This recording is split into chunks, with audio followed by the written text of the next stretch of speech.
ओम नमो भगवते वासुदेवाय। तो आज हम लोग इस तृतीय स्कंद के तृतीय अध्याय का जो है, कल तक हमने 5 कर लिए थे, आज हम लोग 6, 7, 8 श्लोक का करते हैं। सुतं रथेखं वपुषा गृशन्तं द्रष्टा शुनाभान्मथितं धरित्रा आमन्त्रिस्तस्तन्यायशेषं दत्त्वा तदन्तापुरमाविवेश। तो धारित्री अर्थात पृथ्वी के पुत्र, धारित्री यहाँ पर पृथ्वी माता को कहा गया है कि धारित्री अर्थात पृथ्वी के पुत्र नरकासुर ने संपूर्ण आकाश को निगलना चाहा, जिसके कारण से युद्ध में वह श्री भगवान द्वारा मार डाला गया। तब उसकी माता ने श्री भगवान से प्रार्थना की कि इससे नरकासुर के पुत्र को राज्य लौटा दिया जाए गया, और श्री भगवान उस असुर के घर में प्रविष्ट हुए। हुआ ये था कि पुराणों में ये कहा गया है कि नरकासुर भगवान द्वारा जो उत्पन्न था, किसके हुआ था, यानी कि नरकासुर का, कई पुराणों में पढ़ा है, उसमें लिखा है कि नरकासुर जो है भगवान का पुत्र था और पृथ्वी माता की। अब आप ये कहोगे कैसे भगवान का पुत्र पृथ्वी माता? तो पुराणों में ये लिखा है कि एक्चुअली में भगवान जब 12 रूप में आए थे, क्योंकि हिरण्याक्ष जो था, हिरण्याक्ष ने पृथ्वी को पाताल में गिरा दिया था, बिल्कुल सुतल, मतलब सबसे नीचे उसमें डाल दिया था, कीचड़ में नीचे। तो भगवान उस, अब पृथ्वी माता जो है वो अपने कपकपा रही थी भैंसे, तो भगवान 12 का रूप में आए। अब भगवान को जब जैसा काम होता है वैसा रूप भगवान करते हैं, जैसी लीला करनी होती है वैसी रूप धारण करते हैं। अब पृथ्वी को कीचड़ में से निकालना था, तो 12 का रूप, यानी कि जिसको हम लोग सुअर बोलते हैं, 12 का रूप रखना पड़ा। तो भगवान पृथ्वी को निकालने के लिए आए। तो पृथ्वी को जब निकाला, भगवान ने पृथ्वी को अपने सींगों पर रख कर निकाला, और फिर सींगों पे रख के भगवान ने पृथ्वी को पृथ्वी की जगह पर स्थापित किया। तो जब भगवान के सींगों से पृथ्वी का स्पर्श हुआ, तो उस स्पर्श से जो है ये आपका ये नरकासुर पैदा हुआ। तो इसलिए ये भगवान के द्वारा उत्पन्न पृथ्वी का पुत्र था, किंतु वह अन्य असुर बाण की कुसंगति के कारण असुर बन गया। तो अब आप ये कहोगे कि भगवान का पुत्र असुर बन गया, बात ये भी तो आती है कि बताओ भगवान का पुत्र और पृथ्वी माता का पुत्र असुर कैसे बन गया? तो ये संगति का प्रभाव था। किसकी संगति हुई? नरकासुर की जो संगति हो गई बाणासुर से। तो सोचो, जब भगवान का पुत्र कुसंगति से असुर बन सकता है, तो हम लोगों की विषाद क्या है? हम लोगों ने बहुत लोगों को कहते सुना है, अरे हम मुझ पर संगति का कोई प्रभाव। जी नहीं, संगत का तो प्रभाव बिल्कुल ऐसे पड़ता है, कुसंग का प्रभाव, कि कुसंग हो या अच्छी संगत हो, प्रभाव पड़ता है। क्योंकि हम कभी भक्तों के बीच बैठेंगे तो भक्तों के बीच भगवान की ही चर्चा होगी और भागवतम की चर्चा होगी, और अगर हम भौतिक जगत के लोगों के साथ बैठेंगे तो फिर इस भौतिक जगत की चर्चा होगी, उसमें फिर हर तरह की बात होगी। तो ये है, संगत बिल्कुल ऐसा ही प्रभाव डालती है जैसे कि एक कांच का टुकड़ा है, और उसमें आप जैसी लाइट, रेड, ग्रीन, जैसी भी लाइट उसका प्रकाश पड़ेगा वैसे ही वो रिफ्लेक्ट करता है ना, कांच का शीशा। तो उसी तरीके से संगत का प्रभाव बहुत जल्दी पड़ता है। तो इस तरीके से जो वो नरकासुर था भगवान का पुत्र, तो वो बाणासुर के कुसंगति से वो असुर बन गया था। तो असुर, अब आपको असुर कैसे? जो नास्तिक होते हैं, जो भगवान को भगवान नहीं मानते जानते हुए भी, वो नास्तिक को असुर कहा जाता है। तो ये तथ्य है कि अच्छे माता पिता से उत्पन्न व्यक्ति की कुसंगति से असुर बन सकता है, ये बिल्कुल तथ्य है। और देखो, प्रहलाद महाराज का वही एग्जाम्पल देख लो कि प्रहलाद महाराज एक असुर के पुत्र होते हुए भी कितने बड़े भक्त, भगवान के भक्त बने। केवल प्रहलाद महाराज के मुख से कथा सुनी, अपनी माता के गर्भ में ही सुनकर वो कितने बड़े भगवान के भक्त बन गए। तो इस तरीके से संगति कुसंगत का प्रभाव ऐसे पड़ता है। किसी का जन्म ही सदैव अच्छाई की कसौटी नहीं है। जब तक कोई व्यक्ति अच्छी संगति की शिक्षा नहीं पाता है तब तक वह अच्छा बन ही नहीं सकता है। संगत का बहुत प्रभाव पड़ता है।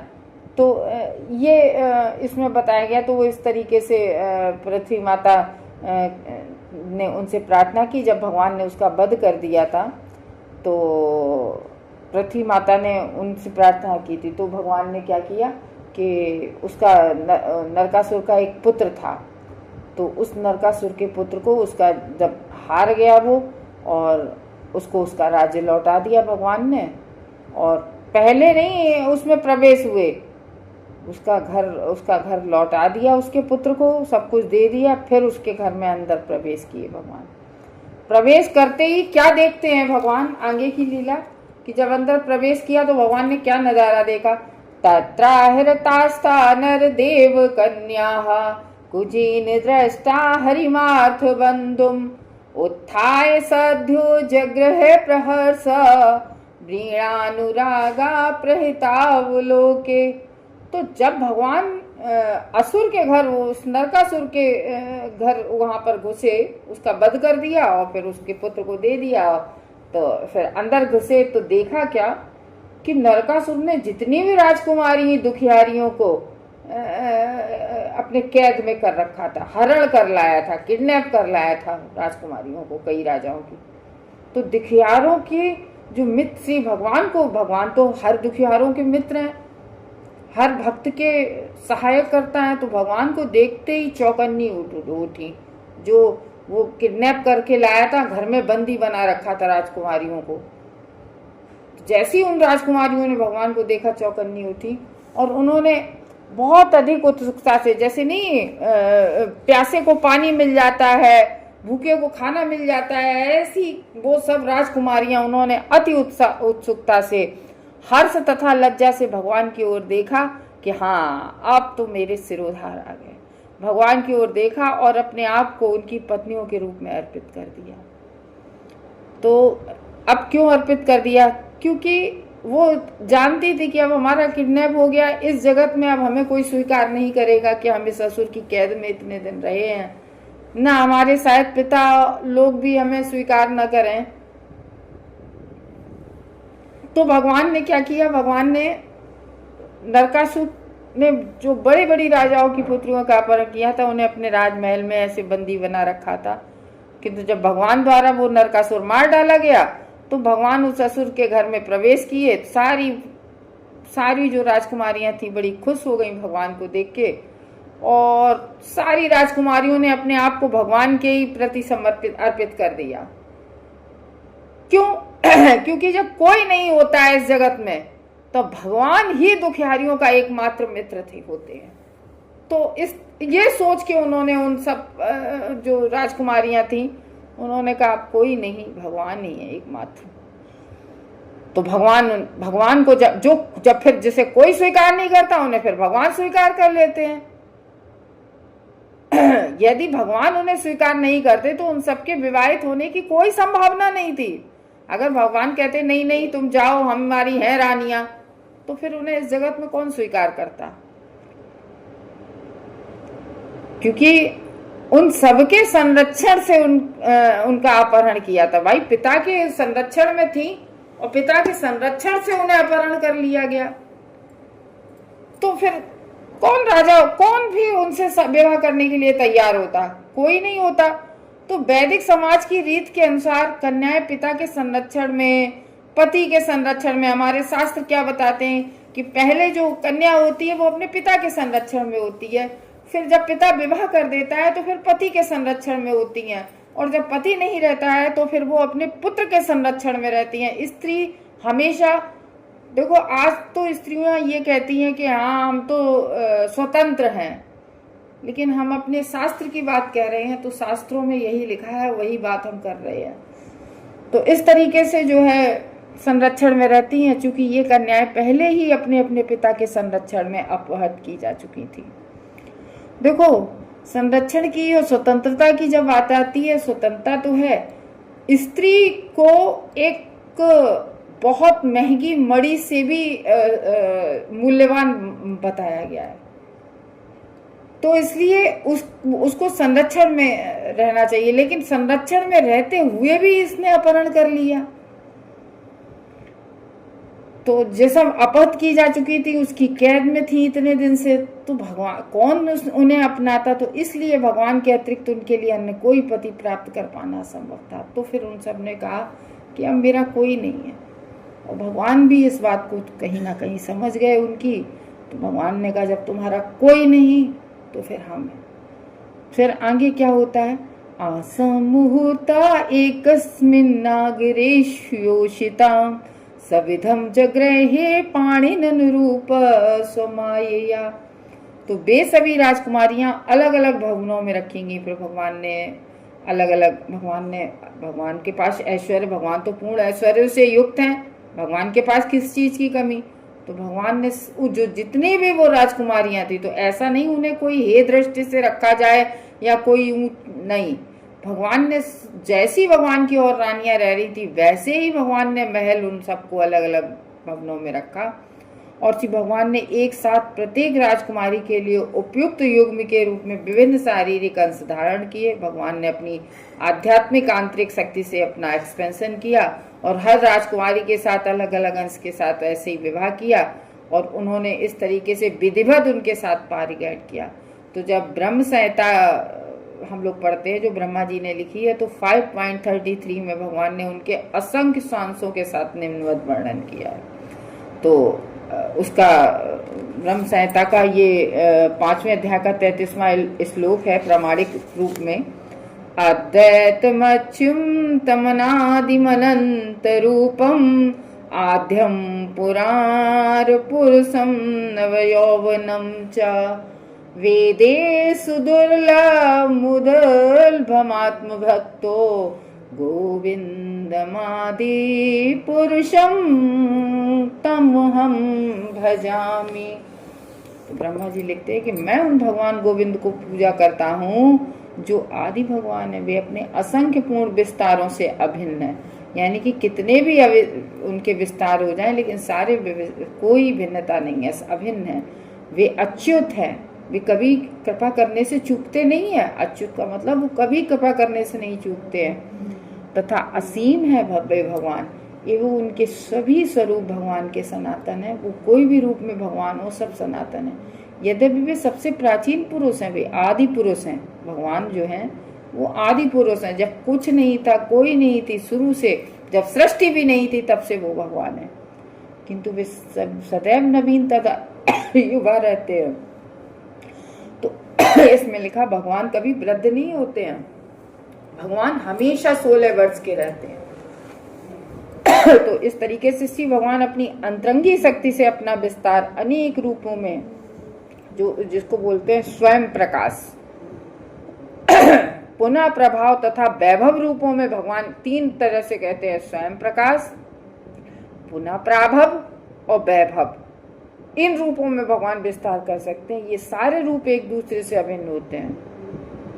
तो भगवान ने विभिन्न भवनों में रह रही राजकुमारियों के साथ विवाह करने हेतु जिन रूपों में अपना विस्तार किया था, वे उनमें से हर एक के अनुरूप होने से कुछ कुछ भिन्न थे।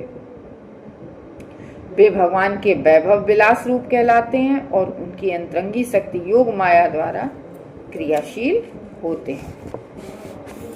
तो भगवान जब इसका नरकासुर का वध करने गए थे, तो गरुड़ पर भगवान पीछे बैठ के गए थे। गरुड़ भगवान के पीछे, और भगवान के पीछे कौन बैठा था?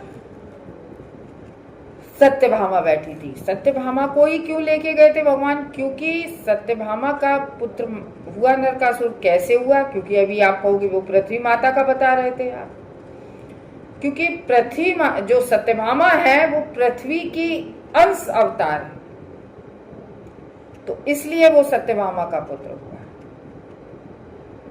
तो इस तरीके से जो है हम लोगों ने जाना कि किस तरीके से भगवान के स्पर्श से पृथ्वी माता और उनका पुत्र था और कैसे बाणासुर की संगत से वो बिगड़ा, और जब भगवान ने उनका वध कर दिया, नरकासुर को मार डाला, तो पृथ्वी माता खुश हुई कि ठीक किया, क्योंकि उन पृथ्वी माता ने कहा उसके पापों का नष्ट हो गया, क्योंकि वो भगवान के द्वारा मारा गया तो उसको सदगति भी प्राप्त हुई और सारे पाप भी नष्ट हो गए। तो इस तरीके से कह रहे हैं कि अपने विशाल शरीर से आकाश को भी ढक देने वाला जो भौमासुर था, वो अपने पुत्र को युद्ध में चक्र के द्वारा मारे गए देखकर जब पृथ्वी माता के सामने देखा, उन्होंने चक्र से भगवान ने अपने चक्र से उसको गर्दन काट दी। और ये देखकर भगवान मैया भूदेवी ने यानी कि पृथ्वी माता ने भगवान की प्रार्थना की, और उधर सारे देवता भी आ गए आसमान में। उन्होंने भी फूलों की वर्षा की और भगवान को साधुवाद किया कि बहुत ठीक किया नरकासुर, क्योंकि ये राक्षस लोग देवताओं को भी तंग करते हैं। तो इस तरीके से नरकासुर का जो पुत्र था वो उसका नाम भगदत्त था।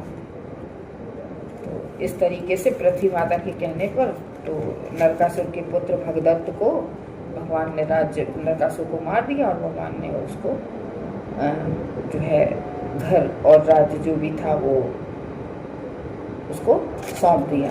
तो इस तरीके से हमें आज के श्लोक में हमने अपने लिए क्या पाया, वो ये पाया कि हमें शास्त्रों को जो है पढ़ना और सुनना चाहिए, क्योंकि देखो साधु संग लग्न मात्र साधु संग, केवल साधु का लग्न मात्र संग ही हम लोगों को जो है वो संगति, क्योंकि हर व्यक्ति का परम लक्ष्य होता है कि भगवान को प्राप्त करना। और भगवान हमें कैसे प्राप्त होंगे? साधु और शास्त्र। तो या तो शास्त्रों को उठा के हम स्वयं पढ़े और समझें, या फिर किसी साधु की संगति करके उन शास्त्रों पर फिर विचार विमर्श करें। इसलिए हमें हमेशा अगर हमें मनुष्य का जन्म को सार्थक बनाना है तो उसके लिए हमें शास्त्रों पर विचार विमर्श करना चाहिए।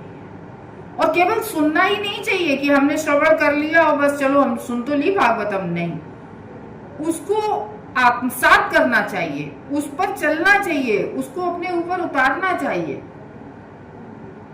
तो ये इसलिए फिर यहाँ पर बताया गया है कि हमें श्रवणम करना बहुत जरूरी है, ताकि हम कभी भी कुसंगत में ना पड़े। हरे कृष्णा भक्तों।